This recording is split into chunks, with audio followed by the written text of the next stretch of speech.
प्रिय मित्रों, अब हम चर्चा करते हैं मुंशी प्रेमचंद की सोजे वतन की दूसरी कहानी शेख मखमूर के बारे में। इस कहानी में जो राजा है शाह बामुराद, वह अपनी वतन की हिफाजत के लिए लड़ाई करता है और अंत में वह अपने वतन की सुरक्षा नहीं कर पाता है। इस प्रकार से उसके राज्य पर शाह किश्वर कुशा का राज हो जाता है और वह अपने इन दुखों के दिनों को, जो शाह बामुराद है, वह जंगलों में काटता है। एक बस्ती के अंतर्गत वहाँ रहता है। एक दिन वह अपने बस्ती के जो सरदार हैं उनसे कहता है कि मुझे शादी करनी है। तो उनके स्वभाव को देख करके जो बस्ती का सरदार है वह अपनी पुत्री का विवाह उनसे कर देता है। उनके जीवन में एक पुत्र आता है, वह प्रसन्न रहने लगते हैं। पुत्र का नाम वह मसूद रखते हैं, पत्नी का नाम रिंदा है। बस्ती के मार्ग निर्देशन में वह बच्चा धीरे धीरे आगे बढ़ने लगता है। जब वो 7 साल का हो जाता है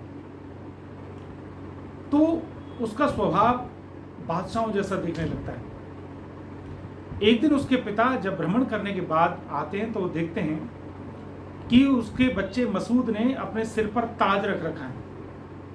वो भावुक हो जाते हैं, बच्चे को गले लगा करके बोलते हैं कि बेटा, एक बात मैंने अब तक छुपाई थी, मैं आपको बताता हूँ कि मैं कभी बादशाह हुआ करता था और ये ताज मेरे सिर पर हुआ करता था, जो कि अब मेरे सिर पर नहीं है।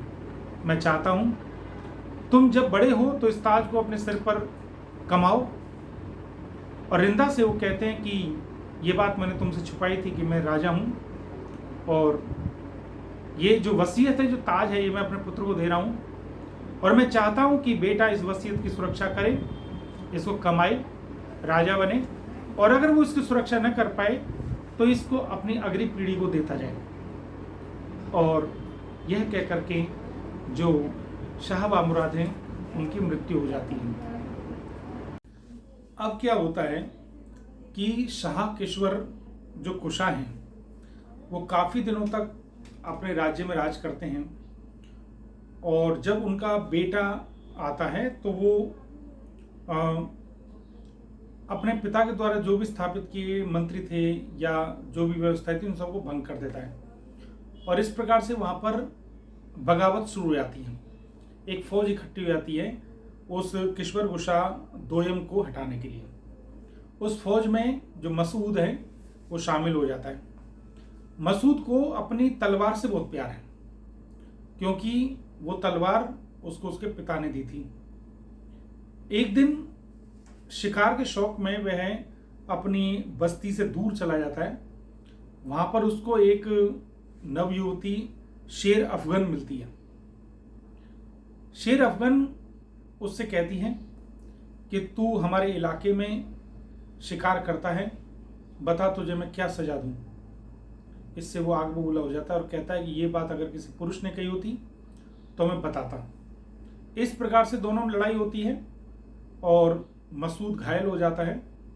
शेर अफगन उसकी काफ़ी सेवा करती है, घाव पर कपड़ा बांधती है, लगभग 2 हफ्ते तक उसकी सेवा करती है।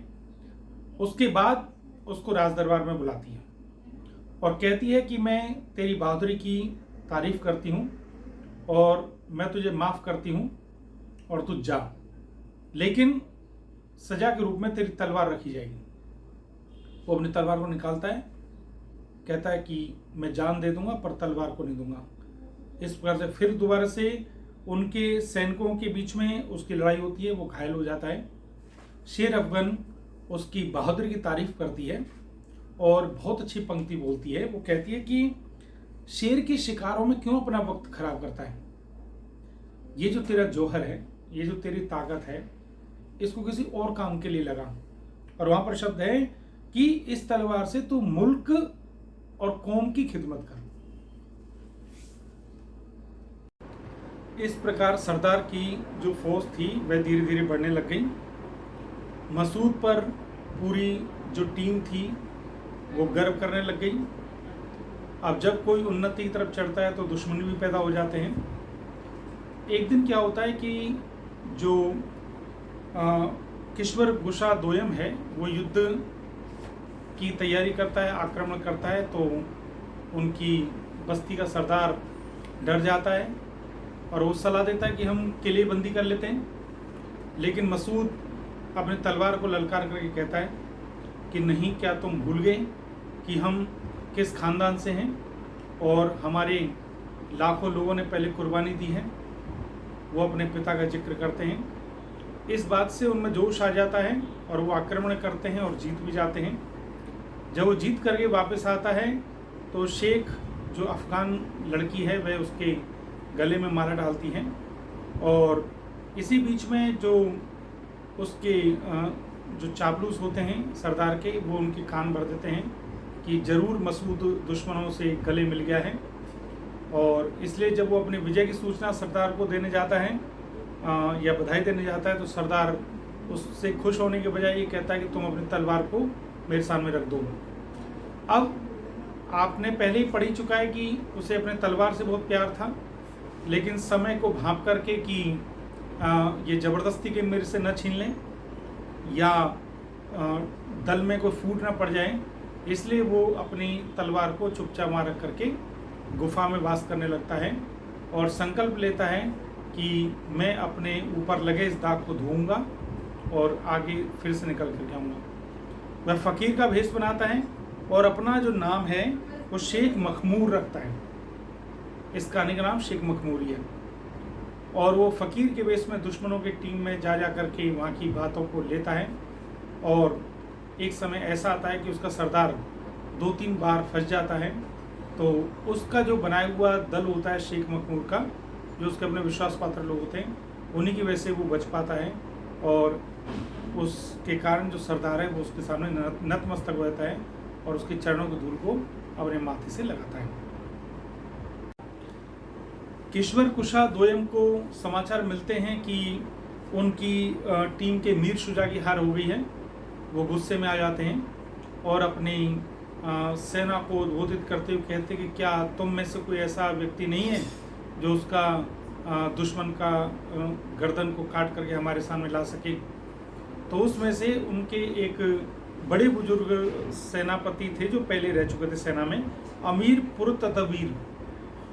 वो पुराने बुढ़े चाचा खड़े होते हैं और वो कहते कि अभी भी मेरी बाजू में ताकत है कि मैं अपने मुल्क की रक्षा कर सकता हूँ, जिसके बलबूते पर हमने पहले इस शासन को पाया था। अब सरदार को जब ये पता चलता है कि वो पुराना सिपाही दोबारा से मैदान में आ गया है, जिनके बारे में उन्हें ऐसा लगता था कि शायद वो बुढ़े हो गए तो कहीं तपस्या वगैरह कर रहे होंगे, उनके पाँव उखड़ जाते हैं और वो अपने सेना से कहते हैं कि चलिए वापस चलते हैं। लेकिन जो शेख मखमूर है वो अपने साधु के कपड़ों को उतार करके अपने असली स्वरूप में आ जाता है और अपनी खड़ी हुई सेना को लेकर प्रस्तुत होता है और अपने तीरों के प्रहारों से उस सेनापति, उन बुढ़े चाचा अर्थात पुरतदवीर को मृत्यु की गोद सुला देते हैं। जीत की खुशी के बाद शेख मखमूर को लगता है कि उसे अब अपने राज्य का दावा पेश करना चाहिए, लेकिन राज्य में हर एक लोगों के मुंह पर शेर अफगन का नाम था। इसलिए जो मन ही मन में उसकी लालसाएं थीं, अपने पिता की वसीयत के बारे में उनको जो चिंता लगी रहती थी, उसको उन्हें दबाना पड़ा और उन्होंने शेर अफगन के नेतृत्व को स्वीकार किया और उनकी जो पूरी लालसाएं थी जीवन की और पिता की जो आकांक्षाएं थीं, वो सारे सपने उसके आंसुओं के रूप में बूंदों में से गिर करके शेर अफगन की हाथों पर गिर पड़े। अब वह शेर अफगन का सलाहकार है। अचानक एक दिन राज्य महल में एक सिपाही संदेश लेकर के आता है कि एक बुढ़िया औरत बाहर आपसे मिलना चाहती है, क्या हम उन्हें अंदर आने दें। वो स्वीकृति के बाद अंदर आती है तो वो कहती है कि मैं रिंदा हूँ, मैं मसूद की माँ हूँ और ये एक जो ताज है वो मेरे पति ने मुझे दिया था कि वह राज्य का राजा है। अब मुझे वो मसूद मिल नहीं रहा है तो मैं ढूंढते हुए इसको यहाँ देने आई थी। जब ये बात सबके सामने आती है तो लोग उस मसूद को हाथ में ले करके उसको शेर अफगन के बराबर में बिठाते हैं और उसका ताज समारोह करते हैं, मतलब उसको राजा बना देते हैं। अब रिंदा के प्राण निकल जाते हैं क्योंकि उसकी आरजू पूरी हो गई थी, अर्थात जो राज्य पर उसको आसीन होना था उसको बिठा दिया गया था। तो इस कहानी के माध्यम से भी हमको ये पता चला कि अपनी खोई हुई सत्ता या खोई हुई जो राष्ट्रीय अस्मिता है उसकी प्राप्ति इस कहानी का मूल लक्ष्य है। तो मुझे उम्मीद है आपको सोजे वतन की दूसरी कहानी शेख मखमूर आपको पसंद आएगी।